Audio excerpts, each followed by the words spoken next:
Alright folks, we moved the setup for my bug out items outside because inside it is just too dark for the camera to see anything. So, here we are. Now, I've told you about my sleeping bag in the last video and the wool blanket. Pretty self-explanatory. Now we're going to go over the contents of my pack. And as you can see, this looks pretty much like nothing special because it is. This is just the backpack I've had for about 3 years now, before I knew I was going to do any of this stuff. Literally just a civilian backpack that made by Quicksilver. I mean, no endorsement there. I just, it's been a great backpack for me. And we're going to see how it holds up. And as you may take notice, I'm going to start with these on the side, which I've made my cutting edges. I'll start with the first and most important, which is the fixed blade knife. This one's made by Condor that Scott gave me.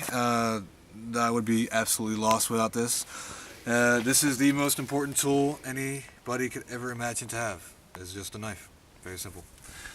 Now, next is probably the second most, and that is the hand axe or the hatchet, which is what I have, a small version. And this can be used for many things. If you don't have a knife, this would make a great substitute for that. Just a clean cutting edge used for carving, mainly used for cutting down trees to make lumber, to make structures like this, and various other tools that you may need, like tables, chairs, bedding, what have you. This will save you a lot of time if you can use one of these properly. Oh, and by the way, safety note on that, there is a sheath for that hand axe. It's not just in there loose. The sheath is on there all the time until I pull it out, which I guess is convenient.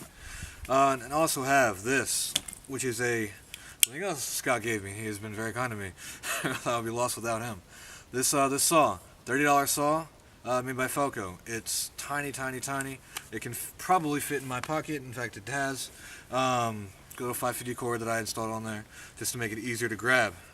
This can be used by itself or in conjunction with the hand axe or hatchet to cut down trees and make your life a lot easier when you're out here. Alright, those are the cutting edges.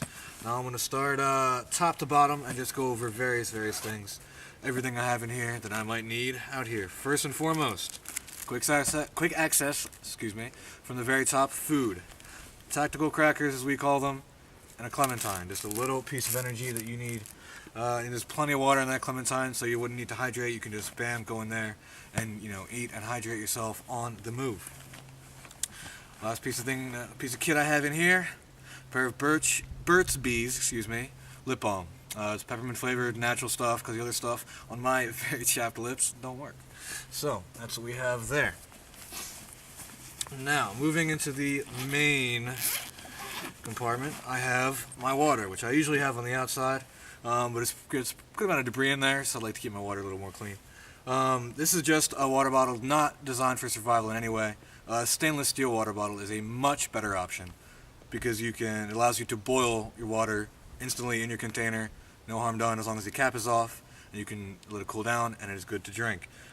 This would probably handle a fire. It's BPA free, but not more than 2 or 3. So that's why I'm not going to boil any water in this. But as you can see, I got a liter of water ready to go. Hope that stands up. Next thing we have, wool socks. Self-explanatory. Wool is just the best material to keep you warm, and it's completely natural. A pair of nylon shorts and underwear. You guys are getting to know me very well here, very quickly. Comfort item. You need to change your clothes. That is great. And a backpack, there's plenty of room to store stuff like that. Next, first aid kit. This is just a Backpacker Plus kit. It's a very basic first aid kit made from REI. I may go into in depth this later if I choose to do so, but for now we're just going to blow through what we have in this pack. Now, next, a belt. I'm sure anybody either has a belt or can get access to a belt, family member, Goodwill for $1, what have you. This has a variety of uses. You can use it to support anything. If you need to, hang it over a tree. But for most important use is probably a on-the-fly tourniquet, which is just any item that is used to wrap tightly around a wound to stop major bleeding.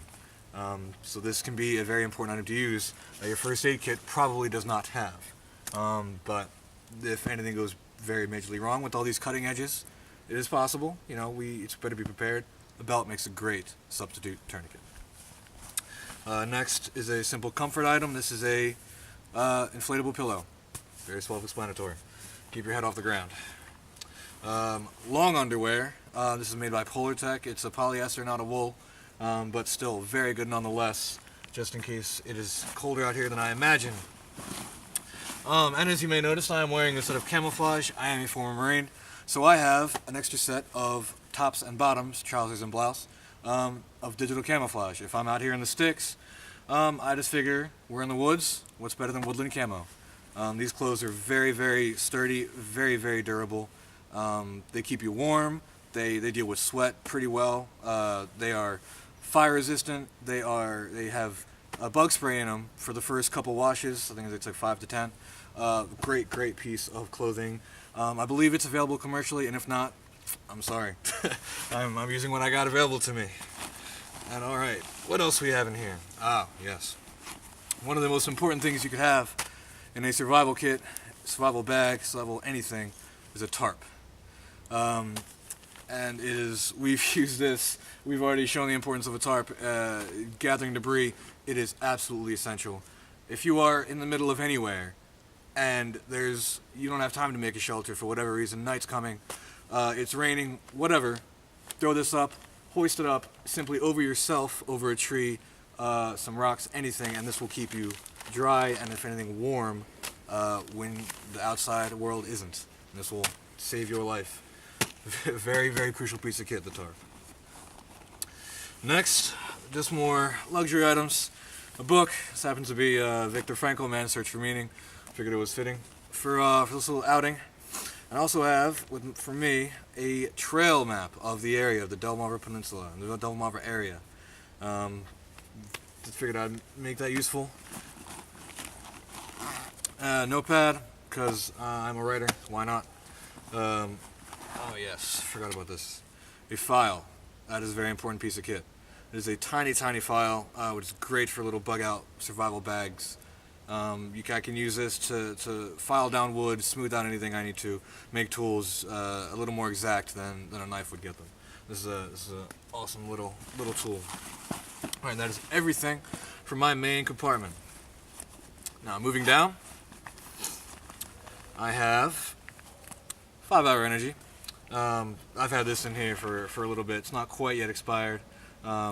Great little piece of kit. 2 USB flash drives. These I have absolutely just in case. This is not only my wilderness survival kit. This is also a urban/suburban survival kit. Anything important, your life's work happens to be on your computer. There you go. You can take it with you. No problem at all. Alright, that's under this little pouch, and moving on down. Extra pen, because you're going to need it. A couple extra pads, and this one happens to have a lot of info that I've written down almost 2 years ago, over 2 years ago, when I happened to have some mountain survival training, so I decided to bring this along with me, because it may have some important info in there. Otherwise, I have a solar charger, which on this outing, typical outing, is not going to be of very much use to me. I decided to forego pretty much all electronics for this. But if I were to actually bug out and I could keep my electronics that were USB charged going just from the sun, great piece of kit to have. This I bought from REI, once again with just the knowledge of I may need it. It's very, very useful little tool. And has, I'm going to take these gloves off. Help me out here. Fire starter. Small compass.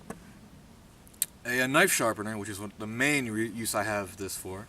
It's for a small little knife I have right here. And I carry it with me all the time. It's a small Gerber, and I bought this sharpener especially, this little tool especially, because my knife, as you may be able to see, is half smooth and half serrated. So, not only can I sharpen the smooth edge in here, I can pop this out and sharpen each one of my serrated edges as I see fit. It also has a small survival light on here, and that is about it. Great little tool. Also, put this away. Oh, and a backup knife, just like any officer, any Soldier would like to have a backup weapon. A backup knife is always a great thing to have on you if your fixed blade is just too big and bulky, which it should be. Tiny little mirror, just you may need one. Every kit should have one of those. I'm gonna put this out here. One of the most crucial pieces in your survival tool set, kit, what have you, a magnesium ferro rod. This is magnesium because it burns at a very high temperature, about 3,000 degrees, so every strike is much more likely to get you a real spark that can start a fire below that tinder. This is a great tiny piece, tiny little tool that will most likely save your life if it needed to. Over here I have all my fire accessory organized right here. After the ferro rod I have matches and a couple lighters. Otherwise I have this pair of gloves, which I've decided to don because it's a bit chilly out. Took it out of my pack. Usually I have these in here. Usually wrapped up inside of this hat. These are both wool, and wool, as said before, is a great natural material for keeping you warm. I choose to have a gator neck in here, which is what this is. So most people choose to have a scarf, but you know, my military background, I'm more prone to these things, which I love. They just slip right on over your head, keep your neck warm. You can put them over your face, keep your nose and ears and everything else warm. You know, in conjunction with a hat or whatever.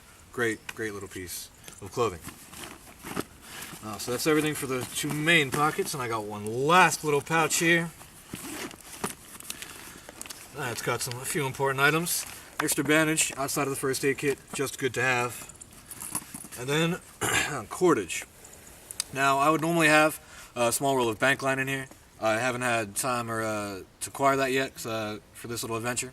So I've just got a little bit of rope here and a little rope from paracord or 550 cord made into a little bracelet that I can unravel and use at any time when needed. Also I've got in here a small game trap. Be sure to check the trapping laws in your area before you go trapping in somebody's property or on public land. But these put a little bit of peanut butter, maybe some meat on there, and you can have food for yourself or whoever you have to feed for a very long time. This is a great little tool that you can utilize very easily. And last for this bag is a small little Gerber multi-tool. And this I bought a very long time ago, and as I call it, is a mechanic's best friend. Because this is smaller than the palm of my hand, and yet it has many things on it. I'm sure you've all got a multi-tool or Gerber. Little pair of pliers that you can undo bolts with, cut wires in the center there. Many other tools. Might as well go over this whole thing now, real fast. Small serrated blade, small bottle opener. It's just a prying tool. Pair of scissors. And on the other side we have little 1.5-inch knife, which I've used on many occasions. It is very sharp, very precise little tool if you need to get make small, fine little cuts or what have you. This is a great little knife. A saw, a little saw, also always extremely useful. And then a flat and a Phillips head screwdriver. So, I as a mechanic love this, and as now a survivalist, I love this even more. So, there's my kit in my $40 3-year-old civilian bag for indefiniteness into the wild. So, that's hopefully going to keep me very warm and very comfortable during my stay here, the rest of my stay at the Sustainable Homestead Institute. In this shelter behind me, and I'm lucky enough to spend my first night in tonight when we're expecting snow. So stay tuned for that. I know I'm looking forward to it. Yeah, looking forward to it. I'm gonna learn a lot. So, thanks for joining us. We'll be back.